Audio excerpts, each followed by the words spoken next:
Proper ಆಗಿ ಒಂದು health centres ಅನ್ನೋದು ಇಲ್ಲಿ ಇರಲಿಲ್ಲ. I am the first person to start in Surat. ನಿಧಾನವಾಗಿ ಬಂದಿರೋ ವೇಟ್ ಅದು ನಿಧಾನವಾಗಿಯೇ ಹೋಗಬೇಕಾದ್ರು. ವಾಕ್ ಮಾಡೋ ಕರೆಕ್ಟ್ ಪದ್ಧತಿ ಇದೆ. ಯಾವ ಥರ ವಾಕ್ ಮಾಡಬೇಕು, ಅವ್ರಿಗೆ ಎಷ್ಟು ನೀ ಮೇಲೆ ಪ್ರೆಷರ್ ಕೊಡಬೇಕು, ಬ್ಯಾಕ್ ಯಾವ ಥರ ಇಟ್ಕೋಬೇಕು ಅದನ್ನು ಕಲಿಸ್ತೀವಿ ನಾವು. ಅದು ಕಲಿಬೇಕಾಗುತ್ತೆ. ಟೈಟ್ ಬಟ್ಟೆ ಹಾಕ್ಕೋಬೇಕು, ನಾವು ಏನೋ ಮಾಡಬೇಕು ಅನ್ನೋದು. ಸೊ ಅದೆಲ್ಲ ಇರುತ್ತೆ. So that is the secondary issue.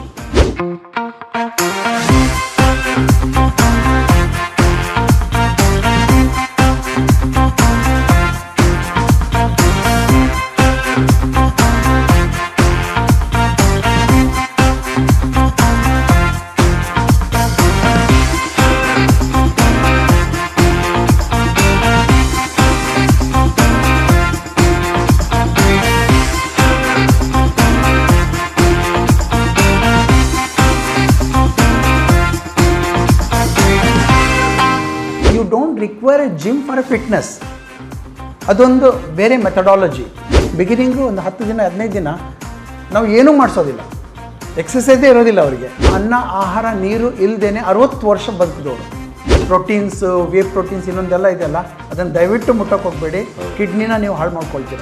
ನಾನು ಫಿಟ್ ಇರಬೇಕು, ನಾನು ಚೆನ್ನಾಗಿರ್ಬೇಕು ಅನ್ನೋದು ಬರಬೇಕು. ಮೊದಲು ಬಂದಾಗ anything you can do.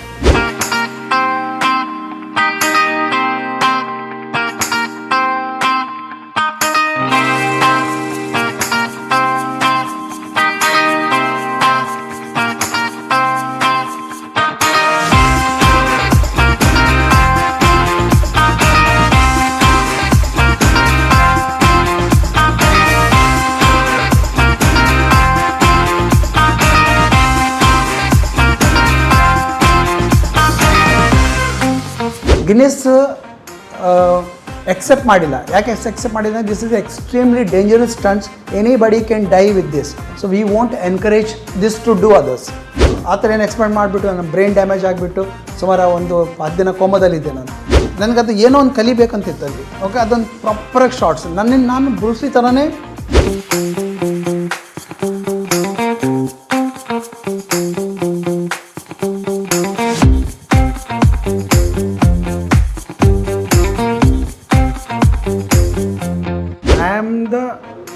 Inventor for stick exercises in India. ಯಾವುದೇ ಫಿಟ್ನೆಸ್ ಎಕ್ಸ್ಪರ್ಟ್ಸ್ಗೆ ಫಿಟ್ನೆಸ್ ಇವರಿಗೆ ಯಾವುದೋ ಫ್ರಂಟ್ ಪೇಜ್ ಆರ್ಟಿಕಲ್ ಯಾರೂ ಕೊಡೋದಿಲ್ಲ. ನಾನಿಲ್ಲಿ ಸ್ವೀಟ್ಸು ತಿನ್ನಿಸ್ತೀನಿ, ಸಮೋಸನೂ ತಿನ್ನಿಸ್ತೀನಿ. ಓಕೆ, ಅವ್ರಿಗೆ ಹೇಳ್ತೀನಿ ಬಿರಿಯಾನಿನೂ ತಿನ್ನಿ, ಚಿಕನೂ ತಿನ್ನಿ, ಬಟ್ ಯಾವಾಗ ತಿನ್ನಬೇಕು, ಎಷ್ಟು ತಿನ್ನಬೇಕು ಅಷ್ಟು ತಿನ್ನಿ. ನನ್ನ ಕ್ಲಾಸ್ ಬಿಟ್ಟು ಹೋಗೋದಿಲ್ಲ ಇಲ್ಲಿ. ನಾನಿಲ್ಲ ಅಂತ ಹೇಳಿದ್ರೆ ಇವರೆಲ್ಲ ಅನಾಥರಾಗಿ ಹೋಗ್ಬಿಡ್ತಾರೆ.